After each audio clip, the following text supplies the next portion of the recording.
은혜 받으실 말씀은 열왕기하 5장 1절에서 14절 말씀입니다. 열왕기하 5장 1절에서 14절 말씀. 저와 여러분이 한 절씩 교독하겠습니다. 아람 왕의 군 사령관인 나아만은 주인에게 대단한 신임을 받고 있었습니다. 그를 통해 여호와께서 아람의 승리를 안겨주셨기 때문입니다. 나아만은 이렇게 용맹스러운 사람이기는 했지만 나병 환자였습니다. 전에 아람 군대가 이스라엘을 치러 나갔다가 이스라엘 땅에서 한 여자아이를 포로로 잡아왔습니다. 그 아이는 나아만의 아내를 섬기게 됐습니다. 아이가 여주인에게 말했습니다. 주인님께서 사마리아에 계신 그 예언자를 만나실 수만 있다면 좋겠습니다. 그분이 주인님의 나병을 고쳐주실 수 있을 것입니다. 나아만이 자기 주인에게 가서 말했습니다. 이스라엘에서 온 여자아이가 이러이러하게 말했습니다. 아람 왕이 대답했습니다. 물론 가야지. 내가 이스라엘 왕에게 편지를 써주겠다.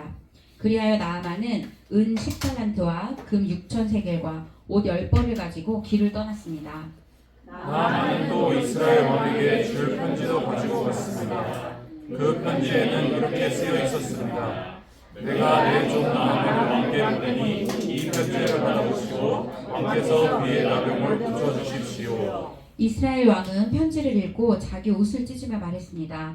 내가 하나님이냐? 내가 어떻게 사람을 죽이고 살릴 수 있겠느냐? 이 자가 왜 내게 사람을 보내 이 병을 고쳐달라고 하는 것이냐? 그러니 너희는 잘 생각해서 그가 내게 싸움을 걸어오는 것이 아닌지 알아보라. 하나님의 사람 엘리사가 이스라엘 왕이 자기 옷을 찢었다는 말을 듣고 이스라엘 왕에게 신문을 하는 사람을 통해 말을 전했습니다. 왜 옷을 찢었습니까? 그 사람을 내게 오도록 하십시오. 그러면 그가 이스라엘에 예언자가 있음을 알게 될 것입니다. 그러자 나아만이 말들과 전차들을 거느리고 와서 엘리사의 집 문 앞에 멈췄습니다. 엘리사는 시부름하는 사람을 집 밖으로 보내 나아만에게 말했습니다. 가서 요단강에서 몸을 7번 씻으시오. 그러면 당신의 피부가 회복돼 깨끗해질 것이오. 그러자 나아만은 화가 나 돌아가면서 말했습니다. 내 생각에는 그가 직접 내게 나와서 서서 그의 하나님 여호와의 이름을 부르고 상처 위에 손을 흔들어 내 나병을 고칠 줄 알았다. 다메섹에 있는 아마나 왕과 아르발 왕이 이스라엘의 강물보다 낫지 않느냐? 내가 거기서 씻고 깨끗해질 수 없겠느냐? 그러고는 화가 나서 돌아서 버렸습니다.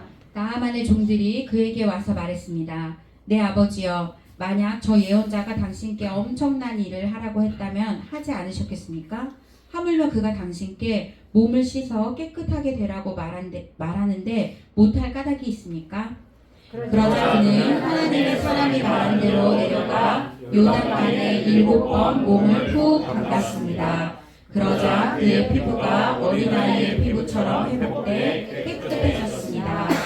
아멘. 목사님 나오셔서 말씀 전해주시겠습니다.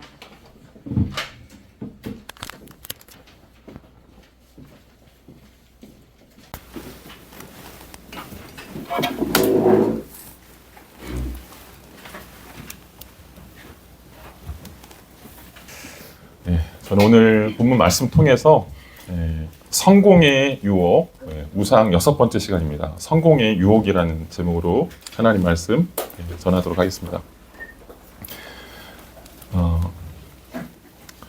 우리가 계속해서 우상에 대해서 살펴보고 있습니다. 우상의 본질에 대해서 살펴보는 것은 우리 마음속에서 간절히 원하는 모든 것들, 단순히 형상 숭배가 아니라 마음에서 원하는 모든 것들, 욕망들, 이것들이 다 변질되어서 오염되어서 우상이 될 수 있다라고 하는 것들을 성경이 말하고 있다라고 말합니다. 이런 것들을 생각하면서 인간의 마음 자체가 우상 공장이다. 타락한 모든 인간은 우상을 찍어내는, 우상을 섬기는 그런 타락한 성품이 우리 안에 존재한다. 이렇게 성경이 말하고 있다는 것입니다. 오늘은 6번째 이 성공에 대해서 살펴볼 건데요. 미국의 유명한 가수인 마돈나 잘 아실 겁니다. 그녀는 최고의 인기를 누리고 있고요. 이 성공의 유혹에 대해서 이 잡지에서 어떤 이야기를 했습니다. 근데 쭉 이렇게 설명을 해놨는데 여기 보면 제일 주목할 만한 것은 이겁니다. 자신은 이 평범함에 대한 두려움. 예, 자신은 계속해서 무대에 오를 때마다 평범한 것을 뛰어넘어서 내가 얼마나 특별한 사람인지를 드러내기 위해서 무대에 오른다는 거예요. 그래서 그런 특별한 사람이라는 것을 증명해내는 것. 이게 일종의 성취와 성공이라고 볼 수 있는데요. 이런 특별한 것들을, 특별한 사람이라고 하는 것들을 무대 위에서 증명해낼 때 자기가 비로소 무언가 괜찮은 사람인 것 같은 그런 마음을 얻는다라는 것이죠. 근데 문제는 뭐냐면 무대에서 내려오면 끝난다는 거예요. 그리고 계속 이런 일상을 늘 반복하고 있다. 이렇게 늘 반복하고 있다. 이렇게 말하고 있습니다. 그래서 마돈나에게 성공이란 자신의 중요성과 가치를 느끼게 해주는 그런 마약과도 같은 것이다. 스스로 그렇게 얘기했어요. 자기는 이런 성취와 이런 성공을 쫓는 그런 사람이다. 이렇게 말하고 있습니다. 근데 그걸 해야만 자기 자신을 증명할 수 있다. 이렇게 믿고 있는 것이죠. 성경에는 이런 얘기를 했습니다. 사도 바울이 술 취하지 말라. 오직 성령의 충만함을 받아라.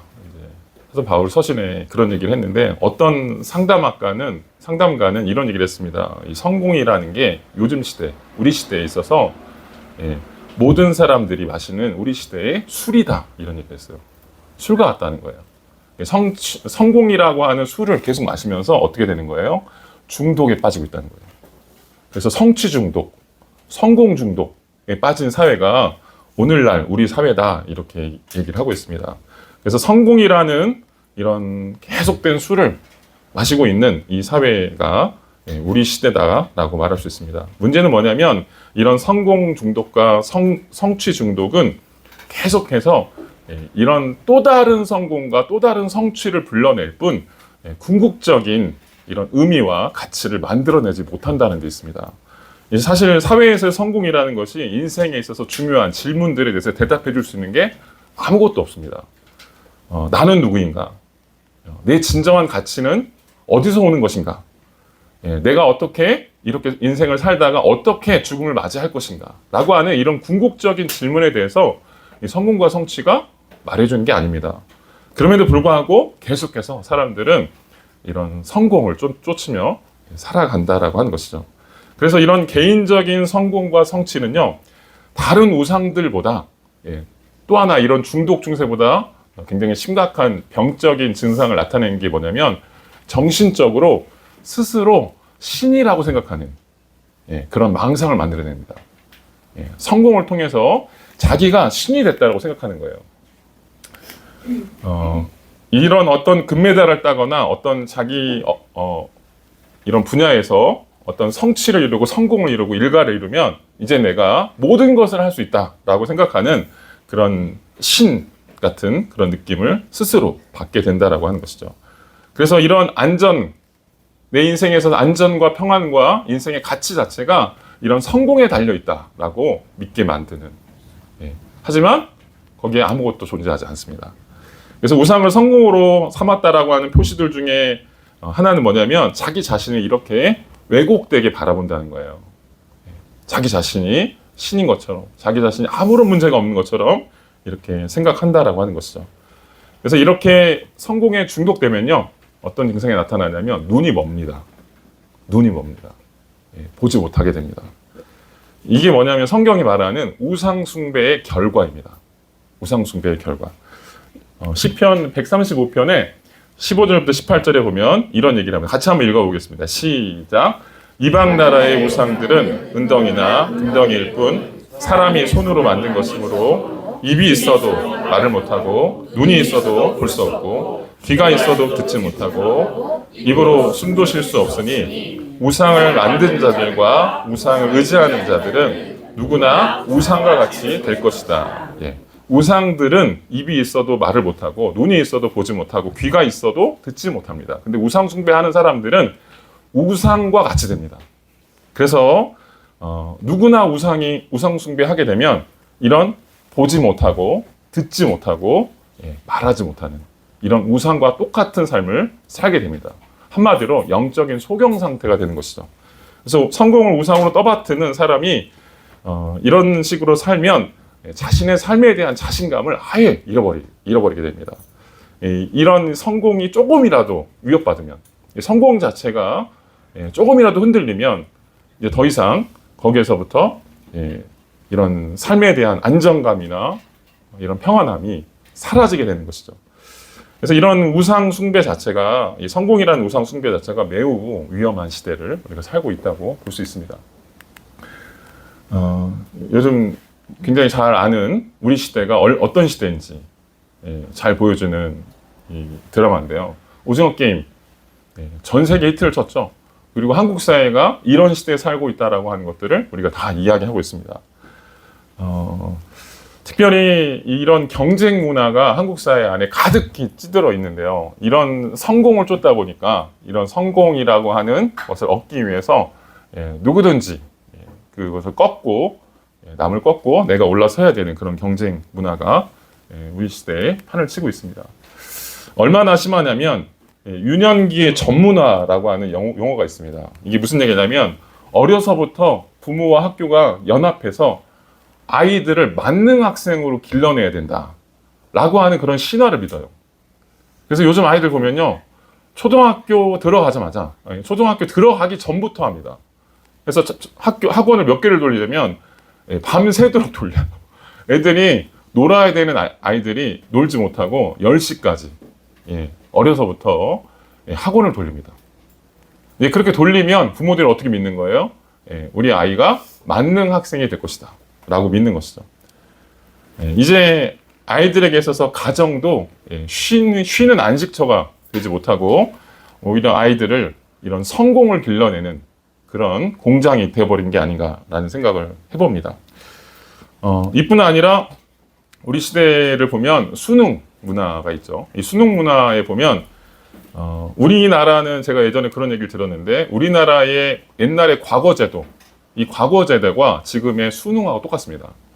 그러니까 과거제도라고 하는 말이 수능으로 바뀌었을 뿐이지 신분을 결정하는 이 통과 의례가 이 과거제도인 거예요. 그래서 우리나라는 외국과 다르게 학부를 어디 나왔느냐, 학부 대학을 어디 나왔느냐에 따라서 그 사람의 일생이 결정됩니다.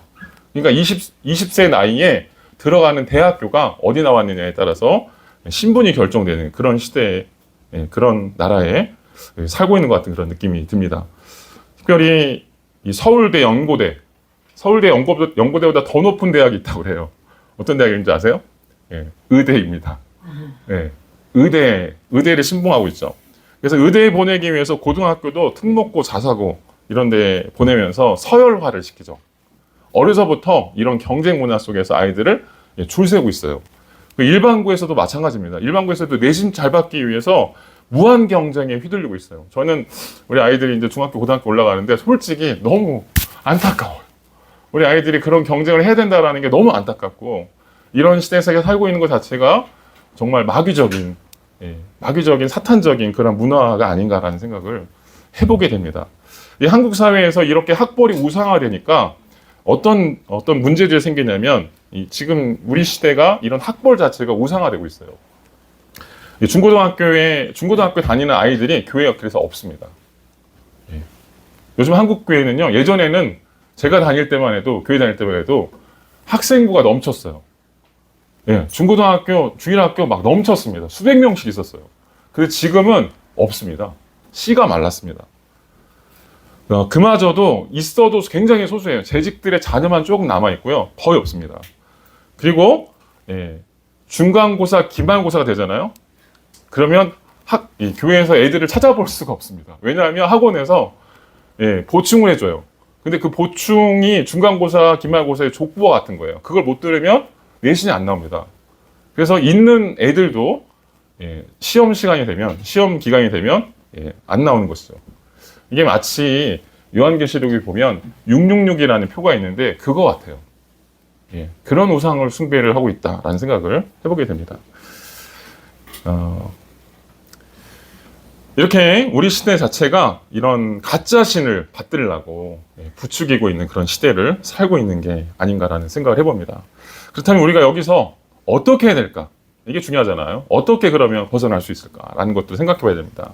오늘 성경은 자신의 시대에서 가장 최고의 권력을 잡았던, 최고의 성공을 이뤘던 그 한 사람, 나아만이라는 사람을 소개하고 있습니다. 그는 최고의 권력을 누렸을 뿐만 아니라 당시에 고대 근동의 아람이라는 나라, 여러분 바벨론만 기억하시는데요. 아람이라는 나라 그 전에 있었고, 그 아람이라는 나라 역시 고대 근동의 패권 국가였습니다. 지금으로 따지면 미국과 같은 제국적인 힘을 가진 그런 힘이 센 나라라고 할 수 있습니다. 근데 그런 아람이라는 나라의 군대 장관이었어요. 그러니까 미국의 군대 장관, 국방장관 이렇게 보면 됩니다.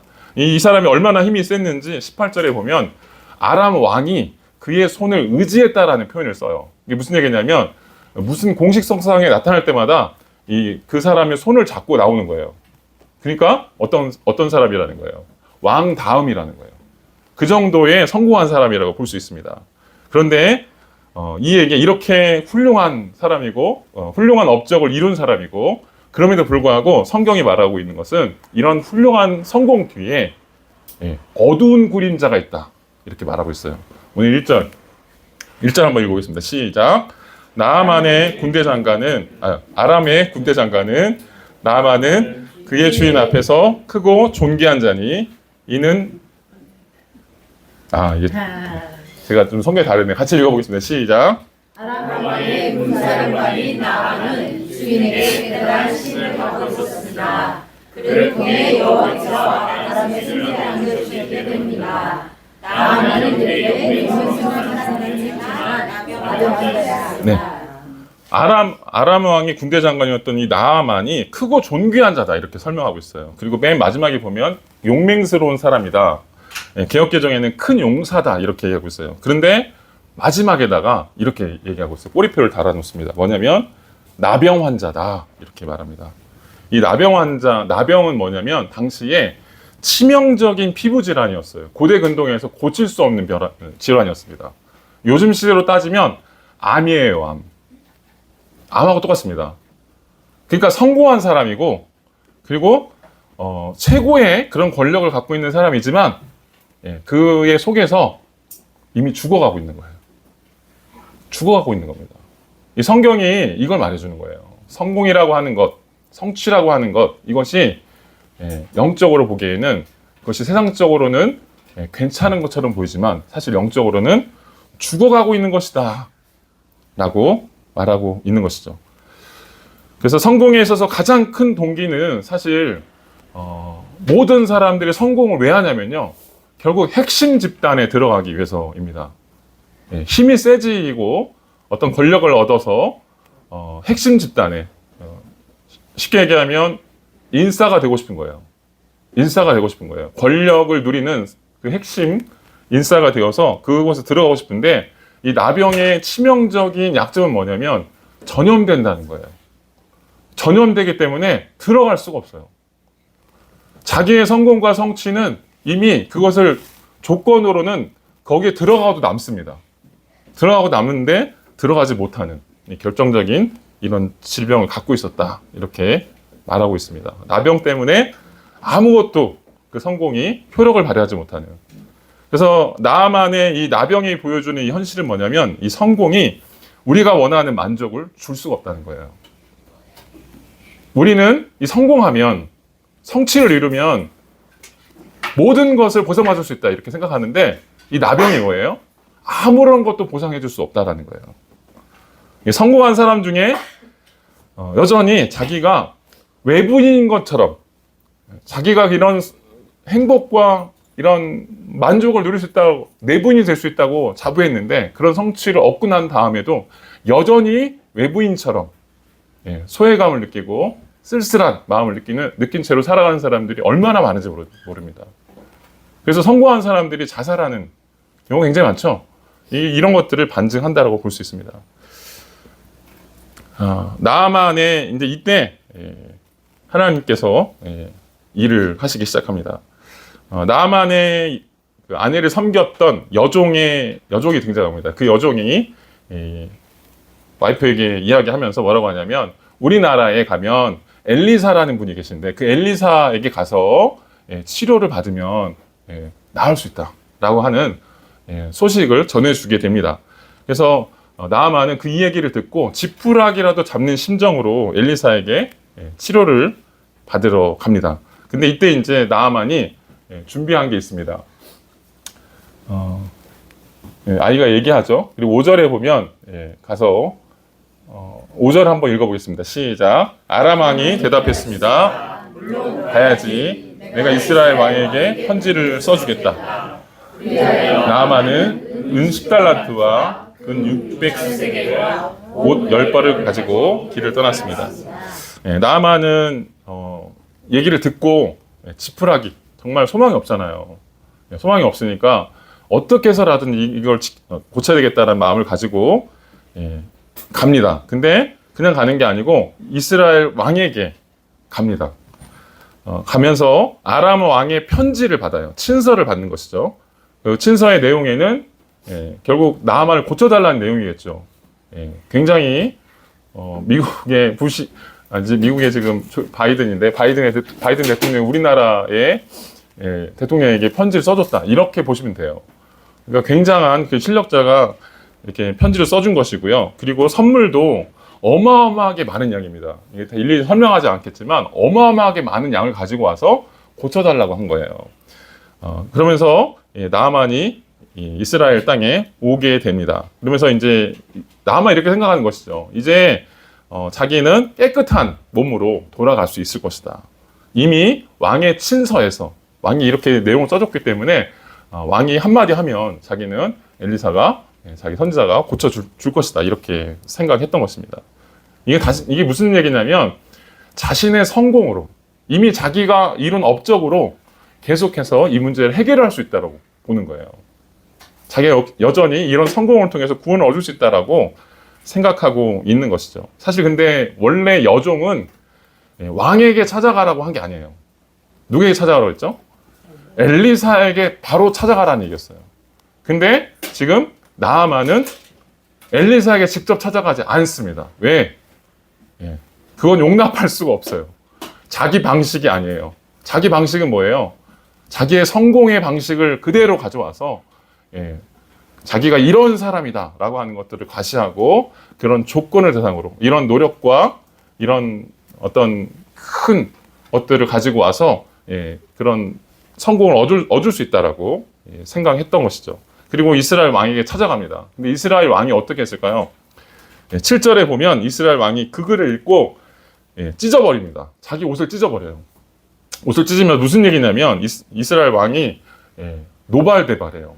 그러면서 이런 얘기를 합니다. 내가 사람을 죽이고 살리는 하나님이냐? 내가 어떻게 사람을 죽이고 살릴 수 있겠느냐? 하나님만이 그런 일을 할 수 있다. 자기는 못한다는 거예요. 그러면서 나아만이 가지고 오는 편지의 의도를 잘못 해석해서 혹시 얘들이 지금 우리를 쳐들어오려고 이렇게 관계를 꾸미고 있는 게 아닌가 이렇게 오해합니다. 지금 나아만은 어떻게 생각하고 있냐면 이스라엘 종교가 일반적인 종교와 같다라고 생각해요. 일반적인 종교에서는 모든 종교는 정치의 하부 구조에 있습니다. 그러니까 백성들을 잘 다스리기 위해서 종교가 작동하는 거예요. 그래서 종교는 뭐냐면 사회를 통제하는 수단이 바로 종교입니다. 그러니까 이게 우리나라는 사실 이런 게 조금 없지만 인도 같은 데 보면요. 카스트 제도라고 하죠. 이 카스트 제도의 이 힌두교의 시스템을 보면 힌두교가 카스트 제도로 이루어져 있고요. 그 상층부에 있는 이 브라만이라고 하는 이 지도자 계급들이 있는데 이 브라만 지도자 계급들이 결국은 모든 계층을 다스리기 위해서 통제하기 위해서 만든 게 이 힌두교라고 볼 수 있습니다. 그러니까 지금 나아만도 그렇게 생각하고 있는 거예요. 그래서 신에게 가장 가까운 사람이 누구냐면 최상층부에 있는 왕이다 이렇게 생각하는 거예요. 그래서 왕에게 찾아와서 왕에게 그런 친서를 전달하고 이제 왕을 설득하면 자기는 나을 수 있을 것이다 이렇게 생각했던 것이죠. 근데 나아만이 모르는 게 있었어요. 그게 뭐냐면 이스라엘의 하나님은 그런 분이 아니에요. 이스라엘의 하나님은 그렇게 움직일 수 있는 분이 아니라고 하는 것을 몰랐던 것이죠. 그래서 이스라엘의 왕이 그 편지를 받자마자 자기 옷을 찢었던 거예요. 하나님은 자기는 하나님이 아니라는 거예요. 근데 나아만은 그걸 몰랐죠. 다른 신들처럼 하나님을 자기 성취로, 자기 성공으로 마음을 바꿔서 자기를 고칠 수 있다고 생각했던 것이죠. 그래서 이스라엘의 왕이 한 얘기 7절에 보면 나는 사람을 죽이고 살릴 수 있는 능력이 없다. 이런 얘기를 한 게 사실은 이 구절에서의, 이 본문에서의 가장 큰 핵심 구절입니다. 그러니까 이 사건에서 뭘 말하고 있냐면 사람의 생명이 어디 있는 거예요? 하나님께 있는 거예요. 사람의 주권이 하나님께 있다라고 하는 것을 이스라엘 왕의 입술을 통해서 말하고 있는 것입니다. 그런데 지금 나아만은 사람의 성공과 사람의 이 생명이 어디 있다? 자기의 성공에 있다라고 믿고 있는 것이죠.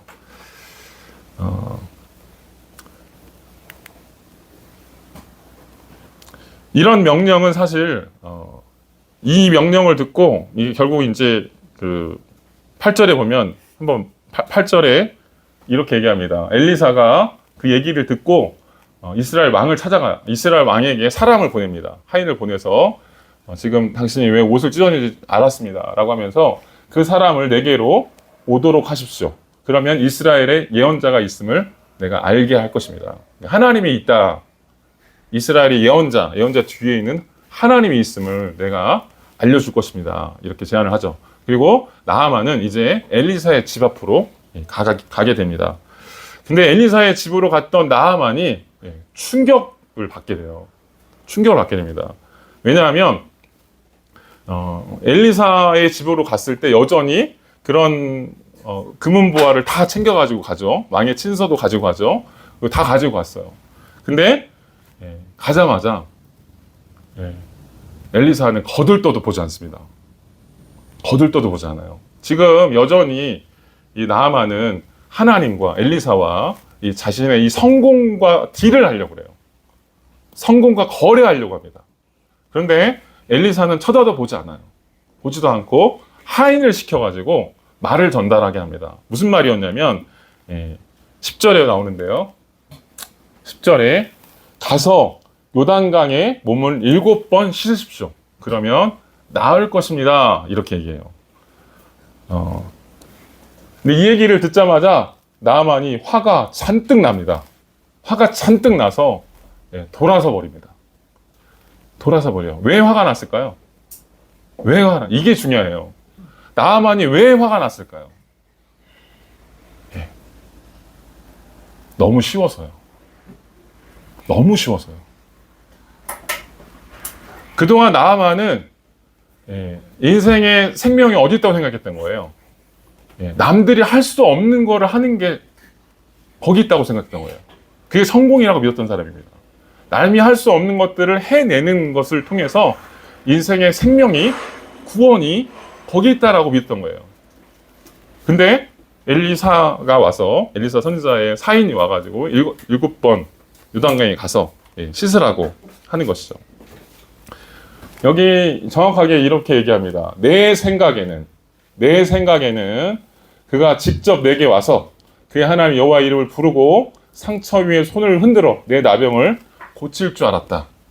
그러니까 뭔가 대단한 의식을 기대했던 거예요. 내 생각에는. 근데 이 내 생각이 바뀌지 않고는요, 하나님의 구원을 받아들일 수 없습니다. 받아들일 수 없어요. 이렇게 지금 나하만은 여전히 성공과 성취가 자신의 인생에 있어서 생명이다라고 하는 이런 생각들을 계속 붙잡고 있으니까 분노하게 되는 것이죠. 그래서 그런 마음을 갖고 있기 때문에 엘리사가 사안을 통해서 구원이 하나님께로부터 거저 얻는 것이다 라고 하는 메시지를 들었을 때 분노하게 된 거예요. 분노하게 된 것입니다. 나만이 화가 났던 것은 뭔가 거창한 대단한 일을 해야 된다라고 해서 화가 난 게 아니고 너무 쉬운 일을 하라고 그래가지고요. 여기서 감흥이 별로 없어요. 여기서 우리가 감흥이 별로 없을 수 있습니다. 하나님의 은혜가 이렇게 아무것도 요구하지 않는다라고 하는 것, 이거를 사실 나하만처럼 우리도 사실 그러고 있어요. 하나님께 오면서 어떤 생각을 할까요? 어떤 생각을 할까요? 하나님, 제가 오늘도 일주일 동안 잘 살았거든요. 하나님 저 좀 예쁘게 봐주세요. 혹시 이러진 않습니까? 나아만처럼 이렇게 하나님을 향해서 그런 마음을 가지고 올 수 있다라는 거예요. 그게 신앙이 아니라고 하는 것입니다. 오늘 나아만은 내려가서 물장구 치고 몸을 씻는 것, 어린 애들이나 하는 것이고 하인들이나 하는 것이다 이렇게 생각했는데, 근데 사실은 하나님은 바로 그렇게 하라는 거예요. 그렇게 해야만 구원을 얻을 수 있다라고 성경이 말하고 있는 것입니다. 하나님은 어떤 하나님이라는 거예요? 인간의 공로로 얻을 수 있는 하나님이 아니라고 하는 거예요. 인간의 공로로, 인간의 어떤 기준으로 이렇게 재서 가둘 수 있는 분이 아니라는 거예요. 하나님은 어떤 분이 철저히 인간의 어떤 사고를 거절하시는 거예요. 거절하시는 겁니다. 그게 뭐냐면, 거기에 작동하는 거는 뭐냐면 은혜입니다. 은혜입니다. 은혜는 뭐냐면 그분이 거저주시는 거예요. 인간이 뭔가 해가지고 받는 게 아니라는 거예요. 나아만은 이걸 몰랐어요. 배우지 못했습니다. 이 진리를 알기 전까지 나아만은요, 어떻게 계속해서 우상숭배해야 돼요. 성공과 성취라는 이 우상숭배를 계속해서 끊어내지 못하고 계속해서 우상숭배를 할 수밖에 없어요. 병을 고치는 게 중요한 게 아닙니다. 병을 고치는 게 중요한 게 아니라 계속해서 우상숭배를 하게 되면 똑같은 증상을 얻게 된다는 거예요. 근데 이 나아만에게 결국 이 은혜를 깨닫게 하시려고 하나님께서 이렇게 쉬운 제안을 하시는 것이죠. 그래서 나아만이 비로소 이런 자신의 성공과 성취로 인해서 하나님도 움직일 수 있다라고 생각하는 그런 생각을 내려놓아야만 했습니다. 이제 하나님의 은혜가 무엇인지를 생각해야만 했어요. 그 생각하는 시간이 필요했던 것이죠. 그래서 너무 쉬우니까 사실은 인정하지 못하고 자신의 살아왔던 삶의 방식을 포기해야 되는 그런 지점에 이르렀던 것입니다. 그래서 이제 사환들이 와서 나아만에게 이야기합니다. 지금 만약에 종들이 와서 이렇게 이야기하죠. 같이 한번 읽어보겠습니다. 시작. 나아만의 종들이 내 아버지여, 당신께 엄청난 일을 하라고 했다면 하물며 그에게 몸을 씻어 깨끗하게 해라고 말하는데 못할 까닭이 있으나. 네. 나아만의 이제 종들이 뜯어 말리고 돌아서서 집에 가려고 그러는데 뜯어 말려서 이렇게 얘기합니다. 그러면서 이런 얘기를 합니다. 만약 저의 예언자가 당신께 엄청난 일을, 큰 일을 하라고 했다면 하지 않았겠습니까? 근데 하물며 몸을 씻어서 깨끗하게 하라고 가서 씻으라고 하던데 이게 아무것도 아닌데 해야 되지 않겠습니까? 라고 이야기하죠. 여기서 하나님의 구원, 하나님의 나라가 작동하는 방식이 어떠한지를 알 수 있어요. 하나님 나라 작동하는 원리가 무엇이냐? 하나님의 구원은 우리에게 아무런 큰 일도 요구하지 않습니다. 아무런 엄청난 일을 우리가 해야 된다라고 요구하지 않아요. 그 이유를 깨달으려면 예수님이 우리를 위해서 해주신 그런 일을 보면 됩니다. 큰 일은 누가 하셨어요? 이미 예수님께서 다 치르셨습니다. 그래서 이제 우리는 큰 일을 하려고 노력할 필요가 없습니다. 큰 일을 하려고 안절부절할 필요가 없어요. 하나님께 올 때 뭔가 내세울 것을 가지고 올 필요가 없습니다. 가서 어떻게 하면 돼요? 씻기만 하면 됩니다. 예수님의 보혈 앞에 와서 씻기만 하면 됩니다. 우리를 사랑하시는 주님께서 이미 다 해놓으셨기 때문이에요. 근데 우리는 하나님을 믿는다 하면서 계속해서 딜을 하고 있는 것처럼 보일 때가 많아요. 나아만처럼 하나님, 오늘도 제가 이렇게 하나님 앞에 이쁨 받을 짓을 했는데 하나님 저 좀 예뻐해 주시면 안 되겠습니까? 이렇게 오는 것이죠. 근데 그것은 은혜가 아닙니다. 그래서 우리는 이제부터는 그분이 다 이루어 주신 일을 마음속으로 믿고 감사하면 됩니다. 이렇게 하나님께서 행하신 일을 믿고 감사하고 그분이 다 하셨다고 인정하면 어떻게 될까요? 우리의 우상이 멀어지기 시작하는 거예요. 그래서 우상은 내가 인지하고 그것을 멀리 한다고 없어지는 게 아니에요. 내가 성공에 대한 욕망이 이렇게 크네. 내가 조심해야 되겠네. 이렇게 한다고 없어지는 게 아닙니다. 어떻게 해요? 하나님을 그 자리에 모실 때만 우상이 없어져요. 하나님께서 다 이루으셨다. 하나님께서 우리를 사랑하셔서 그 모든 일을 다 대신 감당하셨다. 그래서 우리의 사랑을 바칠 분이 오직 하나님이시다. 라고 하는 그런 온전한 고백 위에 설 때만 중독이 없어집니다. 나아만에게 사실은 이걸 가르쳐 주려고 하신 거예요. 하나님의 구원이 무엇인지를 나아만에게 알려주려고 했던 것이죠. 그래서 이제 나아만은 그 얘기를 듣고 이제 그 일을 합니다. 그래서 마음을 낮추고 요단강으로 내려갑니다. 14절에 보면 그러자 그는 하나님의 사람이 말한 대로 내려가서 요단강에 7번 몸을 푹 담갔습니다. 그러자 그의 피부가 어린아이의 피부처럼 회복해서 깨끗해졌습니다. 이렇게 말합니다. 요단강 가서 7번 푹 담갔다. 이렇게 말합니다. 이건 그냥 단순히 상징적인 의미예요.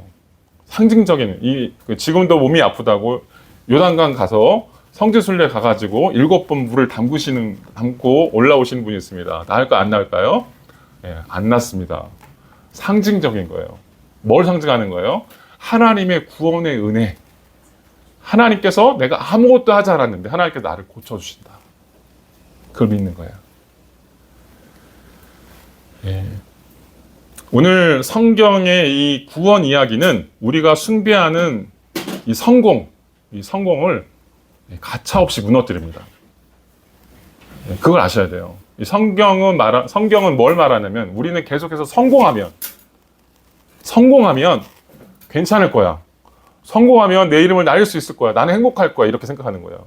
목사인 저의 마음에도 그런 성공에 대한 욕구가 없을까요? 성도가 많아지면 좋겠고요. 교회가 좀 번듯하게 세워지면 좋겠고요. 다 있어요.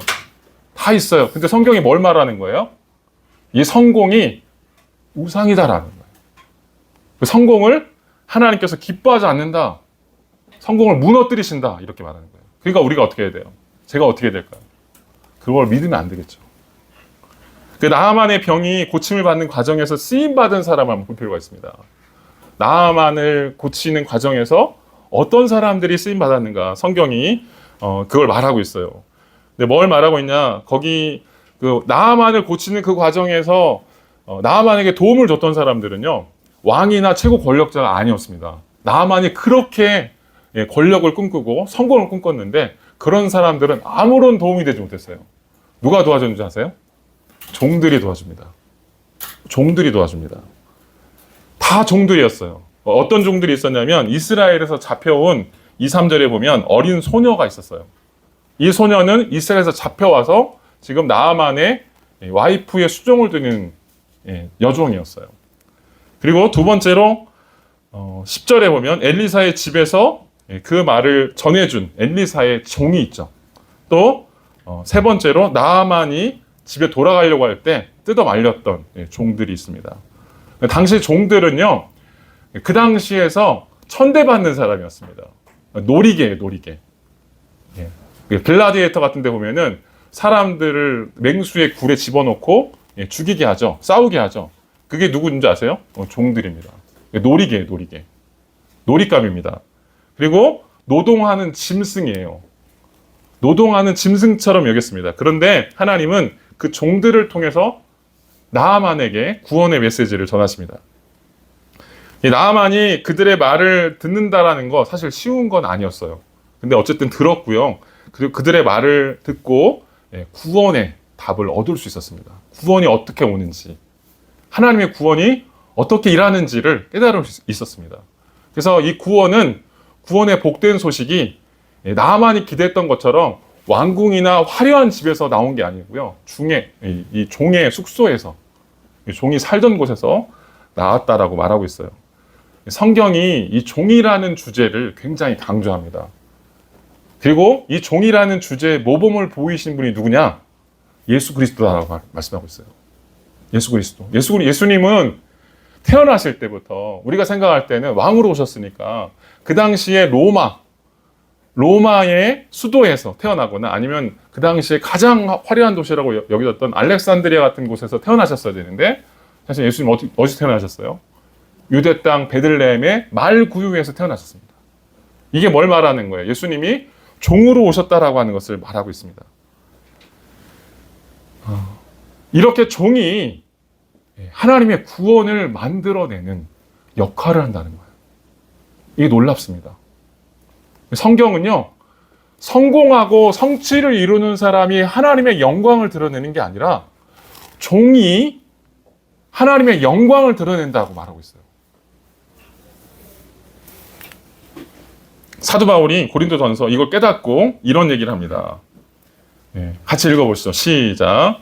그러나 세상에 미련한 것들을 택하사 지혜 있는 것들을 부끄럽게 하시려고 세상에 약한 것들을 택하사 강한 것들을 부끄럽게 하시려고 하나님께서 세상에 선한 것들과 멸치받는 것들과 없는 것들을 있는 것들을 헤아려 하시나니 이는 아무 육체도 하나님이 사용한 하나님이 일하시는 방식이고요. 우리가 왜 성공을 꿈꾸는 줄 아세요? 성공해서 힘을 얻어서 하나님 나라 영광을 얻을 수 있다라고. 하나님께 영광을 돌릴 수 있다고 생각해요. 그런데 성경은 정반대로 얘기합니다. 세상에 미련한 것들을 택하셔요. 약한 것들을 택하십니다. 없는 것들을 택하십니다. 이게 세상이 모르는 방식이에요. 이 세상은 절대로 알 수가 없습니다. 근데 성경은 이 비밀에 대해서 이야기하고 있어요. 고린도전서 1장 여기 뒷부분에 보면 31절에 그런 얘기를 합니다. 기록된 바 자랑하는 자는 주 안에서 자랑하라 이렇게 얘기해요. 우리는 뭘 자랑하려고 그래요? 내 성공을 자랑하려고 하죠. 성공해서 내가 이렇게 괜찮은 걸 얻었다 이렇게 자랑하려고 하죠. 근데 고린도전서와 후서의 주제가 뭐냐면 자랑 주제예요. 뭘 자랑하라? 세상을 자랑하지 말고 그리스도를 자랑하라는 거예요. 주를 자랑하라는 거예요. 어떤 주? 주께서 하시는 일을 자랑하라는 거예요. 이렇게 약한 것들을 택하시는 그 하나님을 자랑하라는 겁니다. 이게 뭐예요? 이걸 사도 바울은 제자도하고 연결합니다. 제자도와 연결해요. 없는 것으로 부르셨다. 약한 것으로 부르셨다. 사도 바울은 자신을 어떻게 여겼을까요? 있는 것을 여겼을까요? 강한 자로 여겼을까요? 그렇지 않습니다. 자신을 없는 사람으로, 천한 사람으로, 그래서 괴수라고 본인이 생각했어요. 그리고 그런 종의 마음으로 세상을 섬기는 것, 이것이 바로 제자도라고 이야기했습니다. 그래서 성화의 과정은요, 성경에 나오지만 넓고 화려한 길을 걷는 게 성화의 과정이 아닙니다. 우리가 잘 아셔야 되는 게요, 우리가 저도 마찬가지지만 우리 시대 자체가 아까 계속 얘기했지만 경쟁 사회를 통해서 성공을 지향하는 사회 속에 살고 있고요. 성공하면 내가 모든 일을 할 수 있다. 하나님께도 영광이 된다. 그것도 하나님께서 원하시는 거야. 이렇게 생각하는 시대에 살고 있어요. 근데 성경은 그렇게 말하지 않는다는 거예요. 제자도가 뭐냐? 넓고 화려한 길을 걷는 게 아니라, 높아지는 길이 아니라 낮고 좁고 힘든 길을 걷는 것. 뭘 위해서요? 주님을 위해서요. 주님의 구원을 위해서 그 길을 걷는 것. 이것이 십자가의 길이라고 말하고 있습니다. 예수님도 비슷한 얘기를 하셨습니다. 같이 한번 읽어보겠습니다. 시작. 너희 가운데서 으뜸이 되고자 하는 사람은 너희의 종이 되어야 한다. 인자는 섬김을 받으려 온 것이 아니라 많은 사람을 위하여 자기 목숨을 몸값으로 치러 주려고 왔다. 인자가 섬기러 왔다고 말씀하고 있어요. 어제 이제 수련회 청년들이랑 같이 했잖아요. 어제 주제가 성경 공부 주제가 뭐였냐면 그리스도인의 직장 생활이었어요. 직장에 대해서 쭉 이렇게 나누면서 이제 이런 여러 이야기를 했는데 그 중에서 똑같이 힘들어하는 청년들이 가장 힘들어하는 게 뭔지 아세요? 관계입니다. 관계. 직장 내에서의 관계. 관계에서 원수가 있어요. 원수가 나타납니다. 여러분 나타나죠? 안 나타납니까? 저만 나타납니까? 여러분 사귀어 있는 관계 속에서 원수가 나타나죠? 그 관계에서 어떻게 될까 고민하는 거예요. 얼마나 고민하냐면 그 사람 때문에 회사를 옮길까 고민해요. 어떤 청년은 너무 관계가 힘들어가지고 계단에서 구를까 이런 생각도 했대요. 너무 관계가 힘들어서. 그만큼 힘들어합니다. 근데 제가 그런 얘기 어제 나누면서 그런 얘기를 했어요. 그럼 어떻게 해야 될까? 어떻게 해야 될까? 이 관계 속에서 사람들하고 힘들어하는 과정 속에서 세상의 방법은 뭐예요? 저 사람 무시하고 저런 사람 속단하고 저 사람 원래 저래 이러면서 무시하면서 상대의 관계를 끊죠. 서서히 마음을 멀리하죠. 근데요 그렇게 해서 피한다고 되는 게 아닙니다. 왜요? 또 나타납니다. 더 강적이 돼서 돌아갑니다. 그래서 또 와요. 어떻게 해야 돼요? 종의 마음을 가져야 됩니다. 성경이 말하는 게 뭐예요? 종의 마음을 가지라는 거예요. 어떤 종? 고난받는 종의 마음을 가지라는 거예요. 하나님 나라가 어떻게 전달되는 줄 아세요? 직장 생활하면서 내 일터에서 내 삶의 자리에서 하나님 나라가 어떻게 전하는 줄 아세요? 예수 믿으라고 천당 간다고 이런 얘기는 이제 안 듣습니다. 이제 사람들이 안 들어요. 기독교가 뭔지도 모르겠다. 그 사기 아니니 이렇게 얘기하는 시대예요. 그럼 어떻게 전달해야 돼요? 그들이 모르는 게 있습니다. 그게 뭐예요? 하나님이 보여주신 사랑이에요. 하나님이 보여주신 사랑이에요. 그 사랑 가지고 가야 돼요. 오늘 여기 성경에 나오는 이 나아만의 어린 여종을 보세요. 이 어린 여종은요, 자기가 지금 붙들려 왔어요. 붙들려 와서 종으로 살아야 돼요. 종의 처지에 있는데 원한과 분노가 얼마나 많겠습니까? 근데 그 원한과 분노를 다 내려놓고 주인을 섬겨요. 그리고 주인이 그 안타까운 그 질환에 대해서 안타까워하고 충심으로 이야기해주고 사랑을 전달해주죠. 그랬더니 어떻게 돼요? 나만의 일생에 구원이 임합니다. 이게 하나님 나라가 작동한 방식이에요. 우리가 왜 세상에 복음을 전하지 못할까요? 왜 힘들까요? 우리 마음에요. 우리 삶에 아직도 세상적인 방식이 찌들어 있어요.